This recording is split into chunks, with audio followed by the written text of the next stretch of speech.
Welcome to the BumbleKast. I'm your host, Ian Flynn, the Bumble King, and joining me as always is my Bumble co-host, Kyle, JCRB Krause. Hello. Hi. This is a show that you can listen to with your audio output device. Yes. Indeed it is. Yes, that is what this is. It's really hard coming up with new intros, Ian. I'm lost. I don't have that creative spark like you do. I can't do it, man.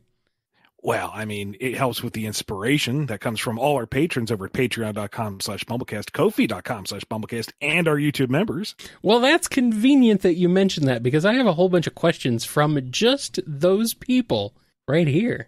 Egad! Wow. Let us answer them. Well, okay, fine. If you want to do that, whatever, we'll do it then. We'll start off with this one from Andrew D. You stated on a recent BumbleKast mini that it would be weird to visit a familiar area like Chunnan without showing the humans that live there. What about animal people settlements on nearby islands? Wouldn't that be a good way to show familiar, faraway regions in a new light and not worry about showing humans? And is there a reason why the book can't show humans when the brand has been showing them off, such as in the Tales 2 episode and that artwork with Princess Elise? The human thing is annoying, and I can't get into it right now. Suffice to say, my hands are tied. I feel like if we were to go to the human regions, but not really, and go to like the neighboring animal village, it would be like getting the discount store brand soft drink. Like, why go to Chunnan and not experience the actual Chunnan? Its people, its locations, its motifs. I mean, we could go down Dragon Road, sure. We could explore the mountains. We could see everywhere except for the villages themselves and avoid the issue. But considering how hung up folks are that there was no mention of Gun or any people in Sonic Forces, I feel like if we explicitly say, oh, we're going to Shamar or we're going to Adabat, and then we don't see anybody from there, you know, Unleashed kind of made it a big deal that these people live in this place, and we, you know, just not show them, it would bring up the same concerns. So Sonic's got a big world. There's lots of islands. There's lots of locations to go to. We can have many other adventures until the human issue sorts itself out. Alrighty. Here's one from Batman69 LOL. What if the Three Stooges took a job to help Whisper on a mission? Oh no. I mean, didn't they already? Tangle's worried about her best buddy. I was going to say, it didn't Tangle already. Tangle is at least one of the Three Stooges. No. She knows Whisper's going out on a dangerous mission. Too dangerous for her. But she hired, you know, 3 top agents to help out. And that's when Larry Moe and Curly come crashing through the door. And Whisper gives it like just a flat no. But, you know, they're on the clock. They have to get paid, so they're going to tag along anyway. Basically Team Hooligan, but not Team Hooligan. Team Stooge. There you go. And, you know, you just play out your usual Three Stooges tropes. They're sneaking along. Somebody steps on somebody else's toe. Hey, wise guy turns around, slaps him. It wasn't me. It was that guy. You know, Curly squares off against a moto bug and tries to box it. Wise guy, eh? This feels like it would be a perfect setup for Whisper to just absolutely just like set up some kind of like a Rube Goldberg contraption sort of thing where they're like specifically lined up perfectly to where she's like popping shots off just as they're doing like weird pratfalls and stuff at the enemies. Yeah. Something real stupid like that. That would be hilarious and amazing. Curly high fives the cyan wisp and gets empowered. Yes. Yeah. And then they meet Rough and Tumble. Oh no.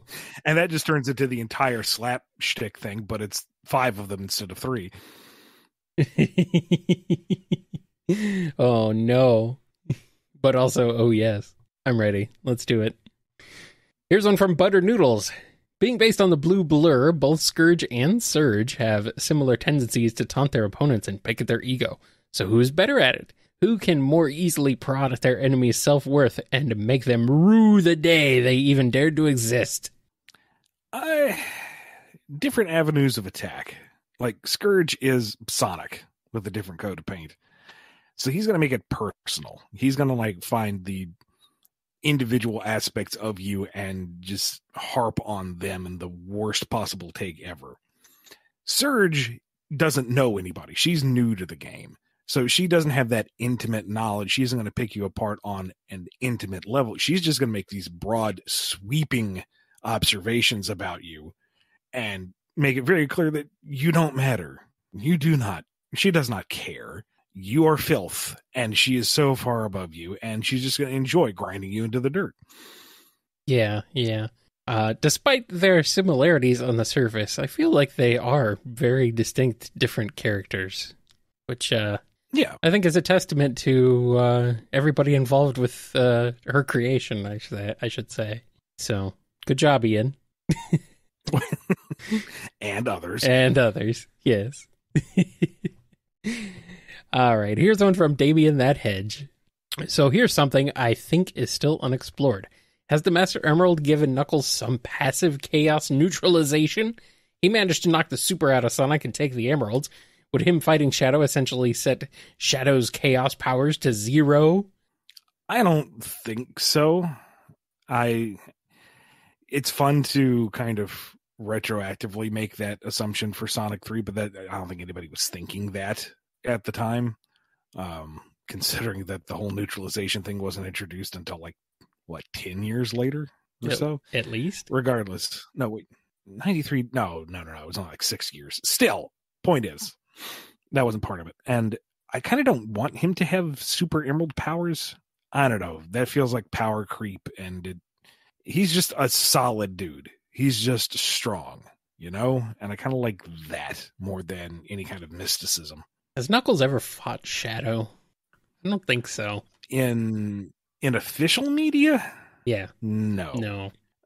He tangled with him once in Sonic X, which is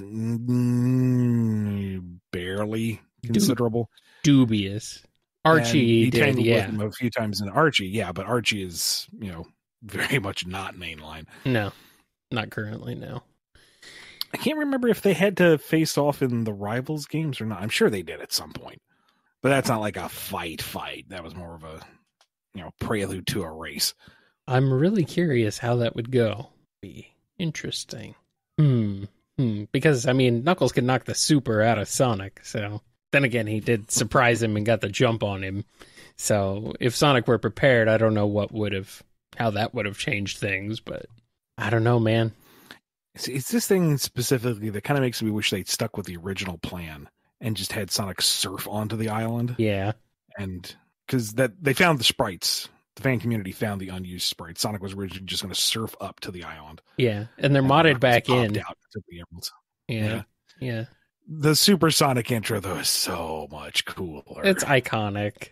It's an iconic intro, so yeah. I don't know. Oh well, maybe someday. Here's one from Domino. How familiar are both of you with Mortal Kombat, and have you seen the reboot they're doing? I am passingly familiar with the lore. Surface level for me, mostly. Yeah, enough to know that it was a rat's nest to begin with. Well, it started off as a time travel story, so with alternate universes and two worlds and things like that. Yeah, it was already a Sonic style mess when it started. It was 90s as hell. Yeah. I do appreciate that 11 kind of just leaned into it hard and more or less set up the clean slate. And now with 1, they're like, yeah, this is a new one. And it's very clearly taking inspiration from all that came before. So you have that kind of fun what if scenario for the entire game. Like, who comes back? What form do they take? What relationship will they have this time around? Will they follow certain plot beats again? Or will they kind of head in that direction, then subvert expectation? I don't know. I think it's a fun way to refresh the continuity. Like, if you're familiar enough with it that you can, see some of the points and oh, okay, I know this. Oh, they did something different. That's neat. And if you're a hardcore fan, well, it doesn't diminish anything that you've already enjoyed because this is the new take. So I don't know. I think it's a clever way of approaching it. Yeah, I think it's cool. I don't know. I still have not played 10 or 11. Played a bit of 9, and it's fun, but it's also like I'm really bad at fighting games, so like, I'm not great at them.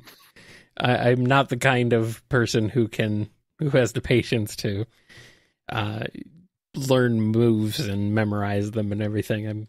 I don't know. As much as fighting games you think would be my speed, they're, I don't know, maybe a little too technical. More technical than I want to put the time and effort into learning. But I do love fighting games' like style and design and characters and stuff. Just so many fighting games have so many unique characters and just lots of cool stuff that I just love it. I love the spectacle of it more than anything, really. All right, here's a question from Happy Times. Why does Eggman mass-produce the shadow androids when he usually makes robot duplicates that are unique models and stronger individually, like Metal Sonic, Mecha Sonic, Mecha Knuckles, etc.? I don't know.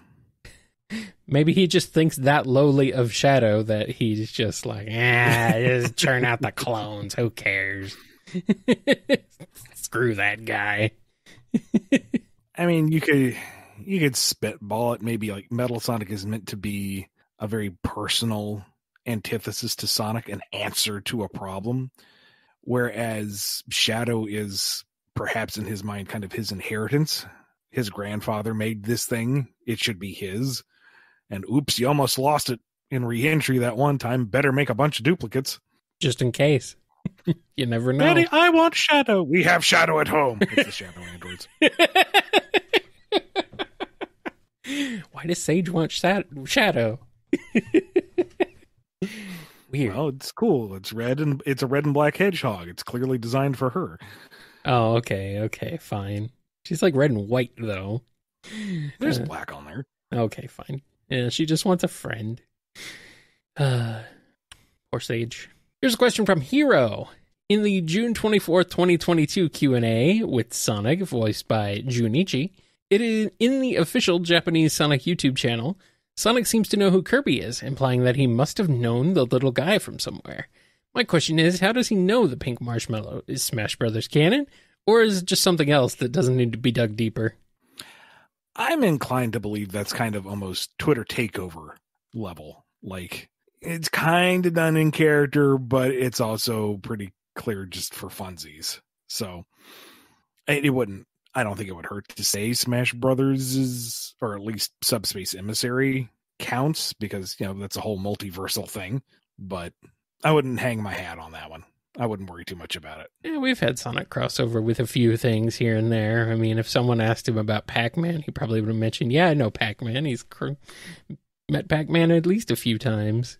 There's quite a bit of official art of Sonic and Pac-Man together. So, yeah, I mean, there's little things like that. You could say it happened. Sure, why not? What does it change? Nothing. I mean, Kirby's crossover with so many other properties. Why not? Might as well. Might as well. Here's one from Illegal Chow Fights. I noticed some parallels between the ancients from Frontiers and the interlopers from Legend of Zelda Twilight Princess. Both are ancient civilizations who, for reasons involving powerful artifacts, fused shadow, chaos emeralds, get stuck in a new world that evolved them into deformed new forms. Most likely coincidence, but it got me thinking. Did you have any particular inspirations in working on the lore of the ancients? Not really, no. That's about it. The most it was like the very broad ancient aliens trope, but I was just trying to take what I was given and make it feel Sonic-y. Well, I guess you succeeded. I felt like it was a Sonic game. All right, here's one from James the Redneck. Continuing the isekai adventures of Dr. Starline, our homicidal cinnamon roll finds himself in the world of Five Nights at Freddy's. Would he be able to survive the nights, or will he become another victim of the vengeful children's soul-possessed animatronics? Also, would he find it intriguing that they are bound to the animatronics? I think he would manage to survive at least one night. He would rant and rave about the lack of infrastructure here. How is he supposed to manage all these cameras and doors with a single power source? Honestly. But he also knows his way around homicidal robots. So he would be able to turn things to his advantage. And I imagine it would either end one of two ways. One of which he manages to make it through the night, and he's so proud that he, managed to defeat all 4 animatronics. There's 5. There's what? Or he does manage to survive the entire night. He does get advantage of all 5 animatronics, and goodness, he's figured out how they run on souls. He's going to be running this place by the end of the week. Yeah, but what about the Purple Man? The what? Uh-oh. Yeah, well, it happens. Here's one from James J. A portal is open in the world of Deltarune, causing the Delta Warriors, plus Noel, Birdly, Lancer, and Rules, to end up in Sonic's world. How would you see the cast interact with each other, and how would Rules screw up trying to work for Eggman? Okay, thank you for thank you for the pronunciation guide, Ian, on that one. That's like the one character I'm not familiar with as far as their name goes. He hasn't shown up too much, but it was one of those things where it just kind of clicked because it's kind of spelled like Rue. And then there's an LS on the end. It's like, how does that make any sense? That'd be like saying Rules. Oh my God. And he's all fixated on games and arbitrary rule sets. And it's like, that is hilarious. I love this. Oh, Toby Fox, you mad genius. Anyway, carry on. I mean, I imagine. Now, I'm going to assume we're taking the heroic route here. Because, number one, I didn't play the Dark Path. Because I know how bad it went in the genocide run of Undertale. And I know it gets even worse in Deltarune, and I don't want to do that to those characters. So, no, I always take the high road. So we're just going to assume the high road version for everybody.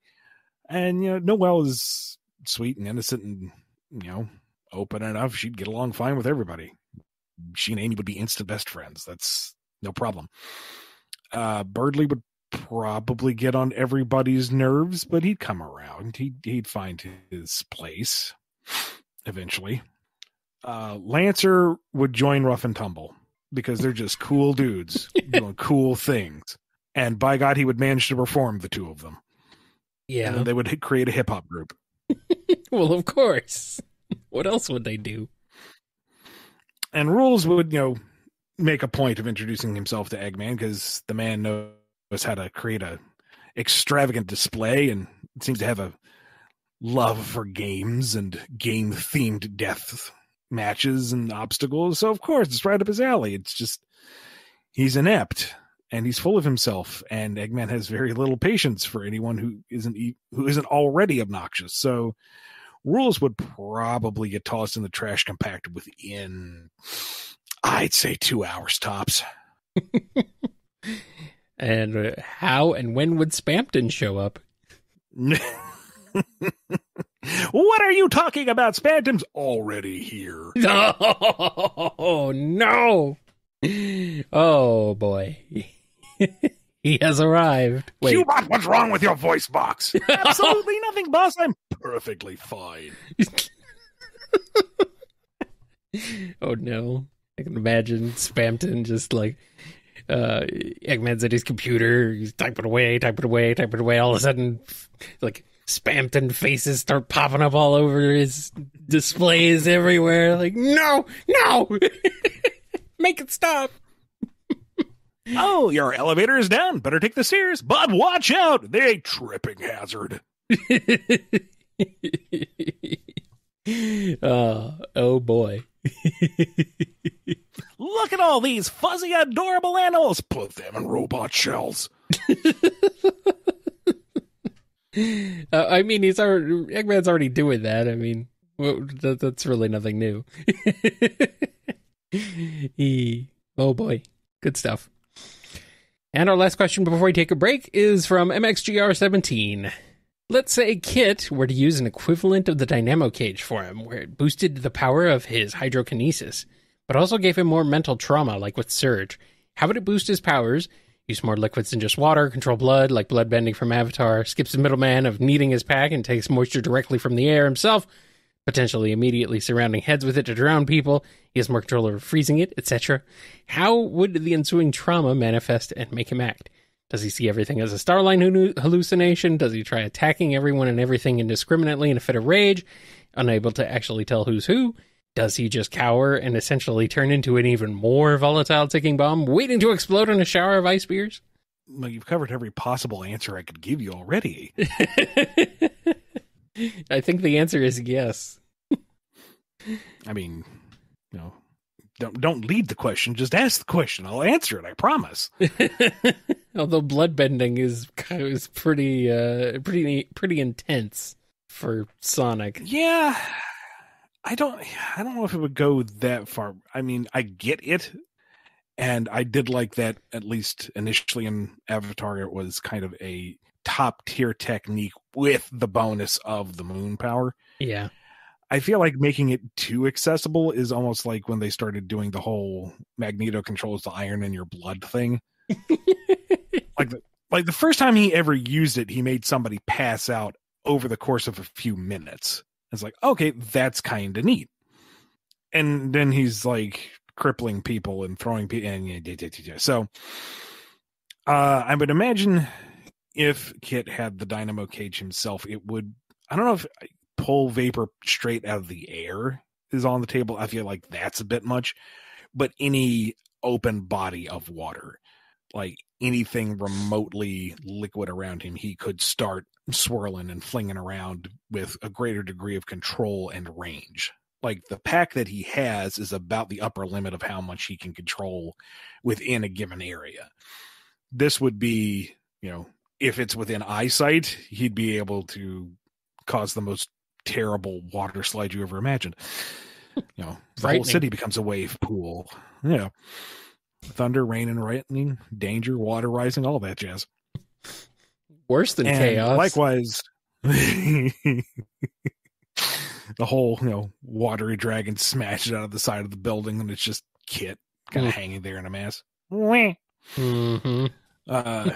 And likewise, it would, bring up the worst of Starline's brainwashing, so he would be there to antagonize and try to direct Kit. Kit would be getting the lessons that were literally beaten into him, kind of regurgitated, but not in the most stable and straightforward sort of way. And he's not one to fight back against it, so he would be kind of going along with it, but he knows it's not there. He's rational enough to realize that something is wrong, but he can't bring himself to challenge it.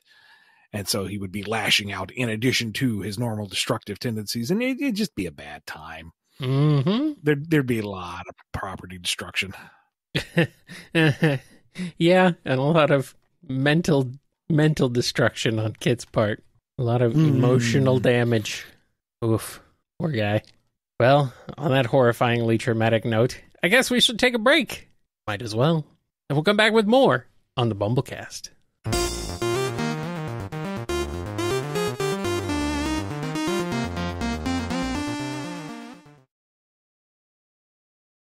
We're back. We got a question from Miles Per Hour Davis. I watched the Sonic OVA when Sonic and Tails portaled to the Land of Darkness, a ruined and abandoned New York City. Tails refers to the streets as the Ancient Relics. Also just beat Unleashed, and during the end battle, Chip, who has battled Dark Gaia for thousands of years, says, 7 lights of the Earth rekindled, referring to the Chaos Emerald. So my question, Mobius is the future Earth and emeralds are from there? Nope. You can discount everything from the OVA. It may have had some shared DNA with early classic Sonic concepts. Some ideas may have mutated and made their way into what is canon now, but the OVA is its own thing. Earth is Earth, as far as the Sonic's world was concerned, and the Chaos Emeralds came from space as of Sonic Frontiers. From space!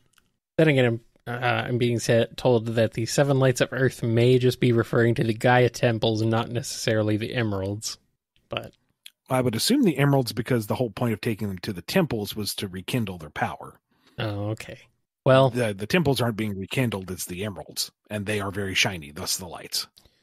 Well, Ian, you may have decided that the Sonic OVA is not canon, but to me, the old man and Sonic's favorite clothes will always be the true canon.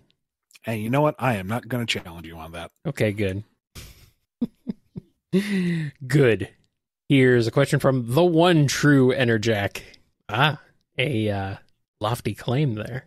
Why is Eggman not given Metal a Sonic skin like the Shadow androids, or allowed him to shapeshift into Sonic? Metal's earned it. I don't know. It might be kind of going back to what we were talking about earlier. It might be because Metal Sonic is meant to be the answer to Sonic, and to just make another Sonic is to admit that Sonic is superior. If it looks like Sonic down to the texture and the form, then all he's done is recreate Sonic, proving that Sonic is the best. But if he makes his sleek, badass Cadillac of badniks, then he has made something that is superior to Sonic when he inevitably wins, because he's totally going to win one day. You'll see. Eventually. Plus, I mean, we've seen Sonic. Metal is unique and cool and badass. We don't need just another boring old Sonic, but he's also somehow a robot. That, and I imagine the Shadow androids are his attempt to recreate Shadow to reach the same level that Gerald did. Yeah. And he doesn't. He can't. The Shadow androids are pale comparisons. So literally. Ew. Ew. I think it's just a different design mentality between each product. Yeah.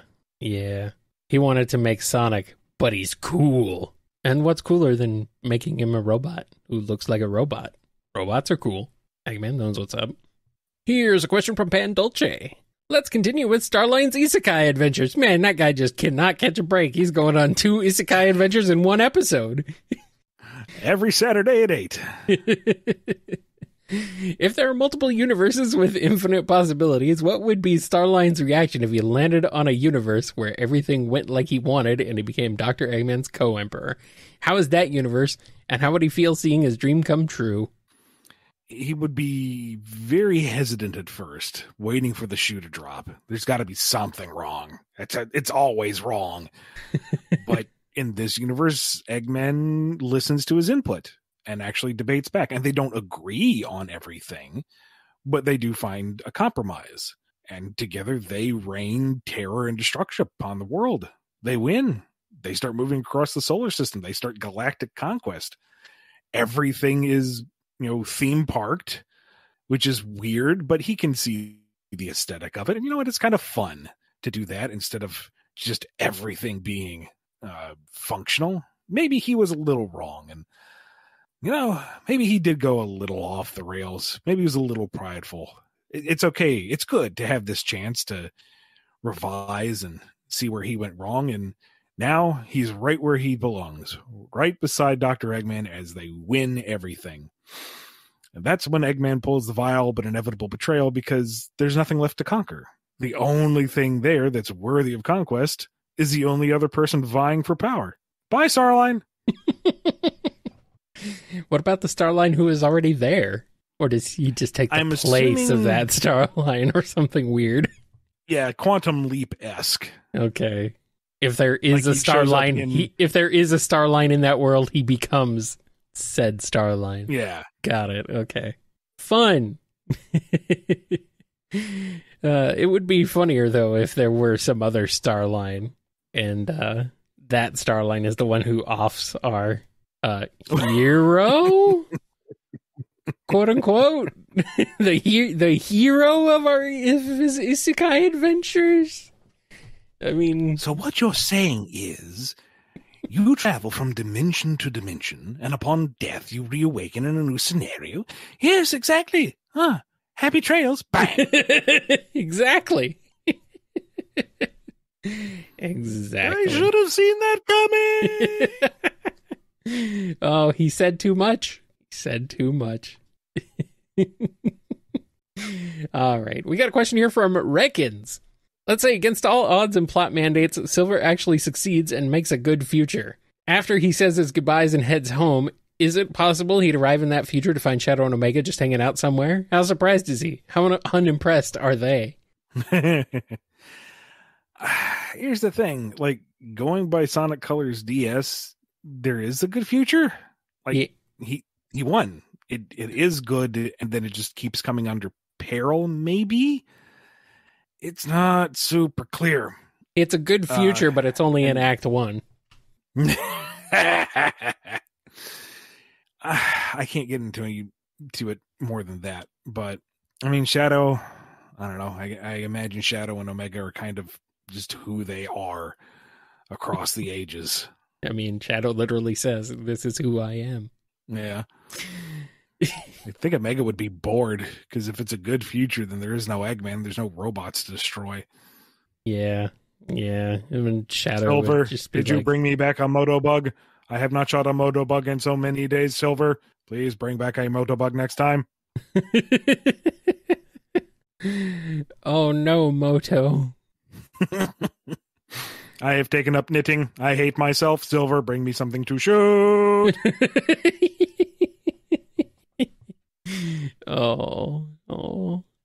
Boy, it would be frightening if Omega took up repairing badniks just to shoot them, just for target practice. Oh, he's fixed so many badniks. Oh, look at them. They're so happy. And then he just shoots them. Bonk. There we go. Welcome to the world. I have made life. Now I will end it. It is the badnik garden. Yes. All right, we got a question from Scourge Time. It's time to bake a cake. Would Scourge and Fiona survive in a duo cake bake competition? And what are their favorite cake flavors? Oh, God, no. No.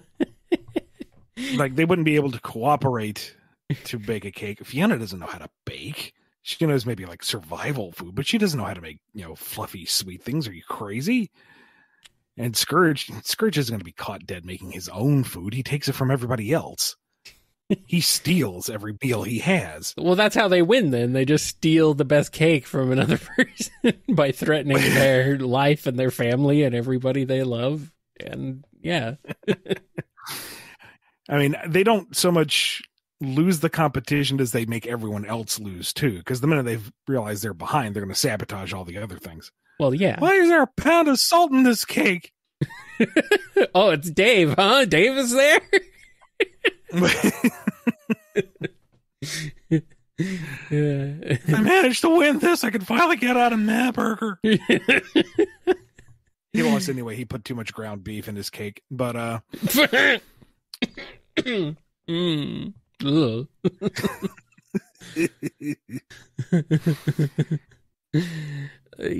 don't know. I can't imagine Fiona having that big of a sweet tooth, come to think of it. Like, maybe just like plain vanilla box cake if she really has a craving for anything, but I don't think cake is really her thing. Scourge might just eat it just for the fact that it's like bad for you. Yeah, but it's... And that he would be taking it from some kid. Happy birthday to the ground. This is the thing is, though, is that maybe they're not really into the cake aspect, but they're into being hyper competitive.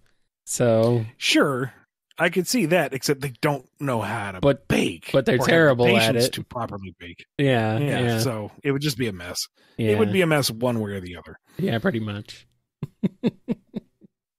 All right, we got a question from Scurvy Pirate Hog. Time for some fun. We know that Starline used Bell's coding to overwrite Surge and Kit's personalities, and thus he made Surge really hate Sonic, and he made Kit extremely loyal to Surge. Well, just for the pure fun of it, someone reversed Bell's coding before Starline got to use it, so now it ends up having the exact opposite effect on Surge and Kit's personalities than what Starline intended. What are Surge and Kit's personalities like now, and how does the battle in issue 50 go? Just for pure hilarity's sake. To be clear, he didn't use Bell's coding directly. He used Bell to understand how to code a personality, and from that went on to affect Surge and Kit. So Bell was like the instruction manual. She wasn't like directly influencing their minds. The reference. But if we're going full opposites, then Sonic shows up and gets grabbed by Surge, and she's just like Amy circa the early aughts, but times 10. Just like absolute adoration, fangirl. You know, why are you in this city? Don't you realize it's a trap? Don't worry, I'll protect you. So I've seen some headcanons of that's what Surge was like, kind of like before she got caught. Like that's, yeah, essentially almost that. Not quite like Amy levels of fangirling, but like a super fan of Sonic. Someone who's like really excited to meet him and stuff. And then, oh no, tragically, all of a sudden she's not. She hates Sonic. Oh no. But, yeah. Meanwhile, Kit, who is now completely loathsome of Surge, just leaves. Like Tails isn't getting ambushed. Yeah, nothing happens. Like Starline is tearing his hair out. Kit, where are you? You're supposed to the next stage too. Kit, where are you? And Kit's just gone. He's doing his own thing. Smart kid. Boy. You're not my real father.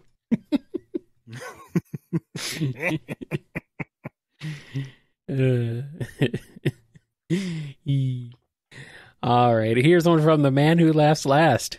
A Sonic multiverse question. Are possibilities actual worlds in this Sonic the Hedgehog? Possibilities being worlds has been implied in games like Sonic CD and Shadow the Hedgehog, but I wanted to know your insights on this. So, like, sure. If something happened, if like a split timeline occurred, would you say that those would be separate worlds then, maybe? And that's what I am getting from this. That's what we've kind of confirmed every time this question's been answered. Well, you know.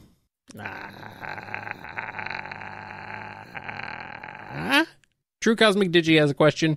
Hey, Ian and Kyle, I have this question buzzing around my head that I need to get out.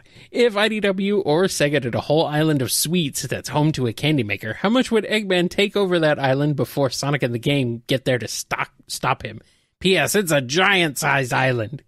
I figured he'd conquer it. I wouldn't be new. He took over. He built Sweet Mountain in Sonic Colors. Delicious. And there was that bizarre confectionery stage in Lost World. What was that? Wasn't there that was so weird. Like, wasn't there a stage of sweets in one of the advanced games? Or am I hallucinating that? Or am I getting something conflated with a fan game?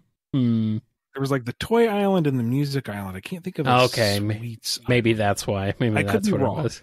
I could be wrong. But sure, it would kind of be par for the course. Maybe He's done this thing before, and maybe Eggman is actually the true mastermind behind Mario Kart tracks. Anyway, sorry I cut you off there. I want to see a return of the chef motif egg pawns. Yeah. Look out, he has a whisk. Oh, I missed those guys. Whiskons. Good stuff. Going to whisk life and limb. But here's one from Twilord. What if Shadow wanted those name changes to exploit inheritance laws? What would he inherit? What? I don't know. The Ark? What doesn't he want? I don't know. Whatever lingering debts Gerald had when he was arrested and executed. Maybe he would want to take over the Eggman Empire and then just turn it over to Omega to destroy for eternity. I mean, this implies that he wants something. What did Shadow wants things? Don't tell me he doesn't want anything. To be left alone. That's something. I suppose. But that's kind of hard to bequeath. I guess. And I, Gerald, of not sound mind and body, to bequeath to Shadow some damn privacy. Thank you, Doctor. If anyone needs me, too bad. If anyone needs me, go away. Here's one from Fair Dragon 5. To the extent either character can get along with anyone, would Surge and Zavok get along, given they both hate Sonic, Eggman, and Starline and want to tear their world down? Would the Imposters and the Deadly Six work together to destroy Sonic and Eggman and break the cycle? Maybe. It depends on introductions. Like, if they can come into contact with the understanding that they share mutual enemies and they both want utter humiliation and destruction for them, I could see them working pretty well together for the most part.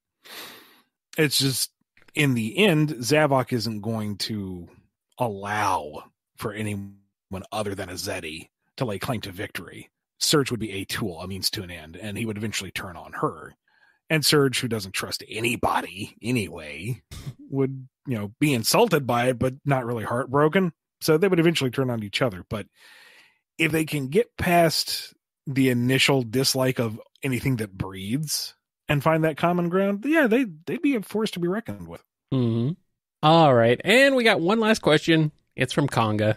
To Ian and Kyle, what is your best impression of Dave Mustaine? Hello, me. Meet the real me. In my misfits way of life. A dark black past is my most valued possession. Hindsight is always 20/20. Looking back, it's still a bit fuzzy. You speak of mutually assured destruction. Nice story. Tell it to Reader's Digest. I don't think I can do better than that. I did, and that was terrible. Honestly, I had no idea who that was, so I had to Google him. Oh, come on. You don't know who Dave Mustaine is? No. And now that I know, I kind of wish I didn't. Oh. You don't know who Megadeth is? Eh. I mean, I've heard of Megadeth, but I haven't really listened to them, so. Yeah. I love me some Megadeth. They're very goofy and silly.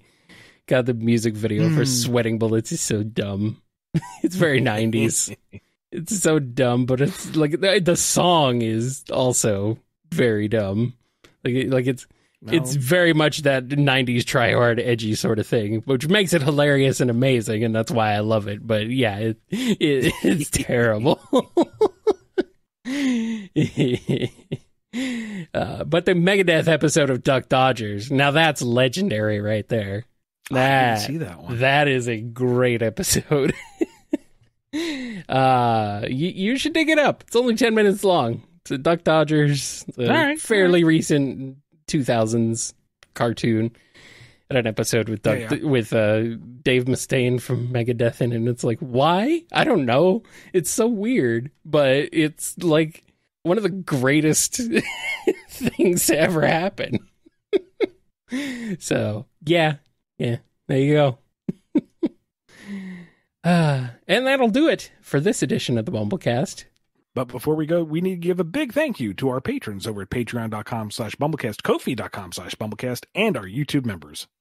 Big thank you to Daniel H., Jennifer R., James K., John B., Robotnik Home, Sam Cybercat, Samuel P., Torchbound, Mike B., Andrew D., Dave M., Salute Your Cat, Noni, J. Frost, Coupling Crew 128, Duas Dizdin, Hero of Light 13, Professor Scruffy Matt, Chris A., Sony, Scurvy Pirate Hog, Triforce Riku, John M., Sonic, Ben Wolfsbane, Jib, Arc Fighter, Lisa M., Lee H.K., Twilord, Chaos Sonic 1, Stardust Spectre, Chevelle, Mixer 17, Axis, Inkthink, Starlight Sec, Xander Ernie the Painter, Z Broadcast, Jonathan D., Cameron H., Tick Tick, Jolene B., The Name is X, Solaris Stain, Nemric, Godzilla, Joshua S., Nondal, Ava Arctic, Dove, Justin Mountain Soul, Quaggle Gaggle, Yuma221, Justin S., Jennifer H., Daddler the Dalek, Sonic Legacy, Alex K.R., Jay the Redneck, Angela V., Tetsuya the Wise, Alphamon or Yukin, Pedanticat, Omega Watt, Jack the Animator, Les, Daniel B., Red the Superdynamic, Chad, Wildcard 717, Of the Stars, Indabend and Tails, Jinzel, Hannah W., Venus, Wheelie Doe, Sandra B.H., Sammy S., DeRussell, Domino A.U., Puppy the Scholar, Miles the Prower, Navari, Accidel, Agent Kaz, Preston M.,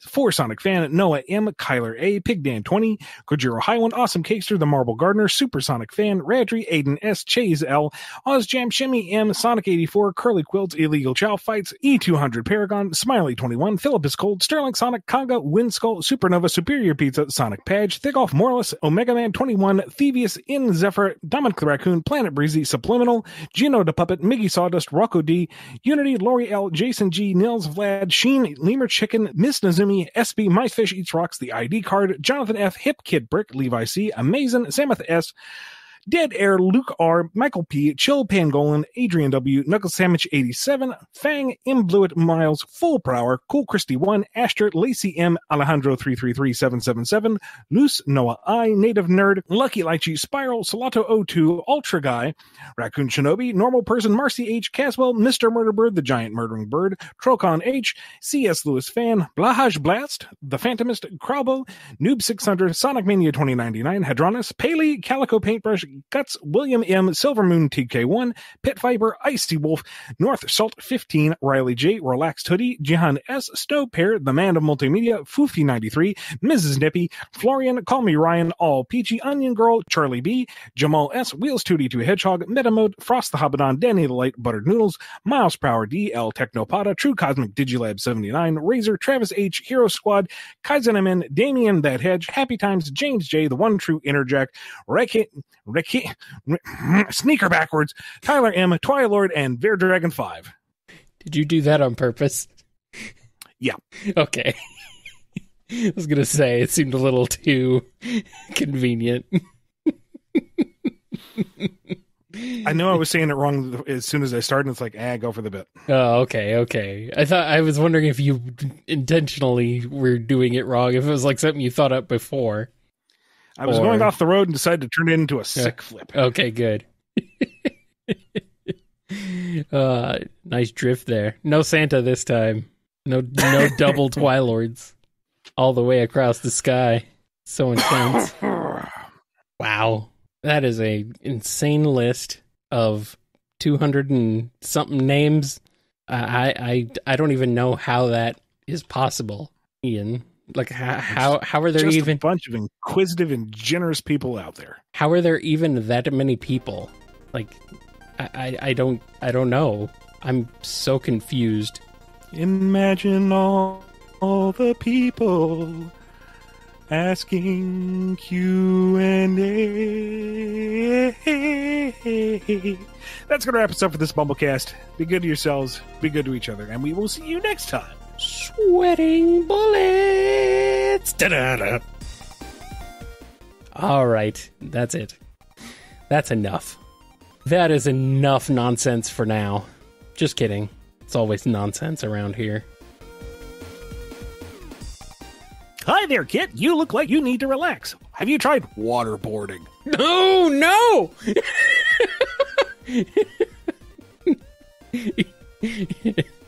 Calm down, Ian. This is not okay. That is not okie dokie. Oh, that's terrifying.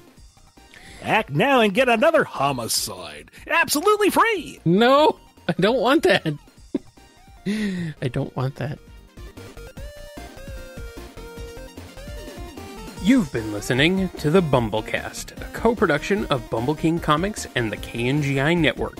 Original theme music composed by Ken Coda Snyder. Remixed intro by T-Lopes. Find out more information, along with podcast feeder links, MP3 downloads, and more at bumbleking.com and kngi.org.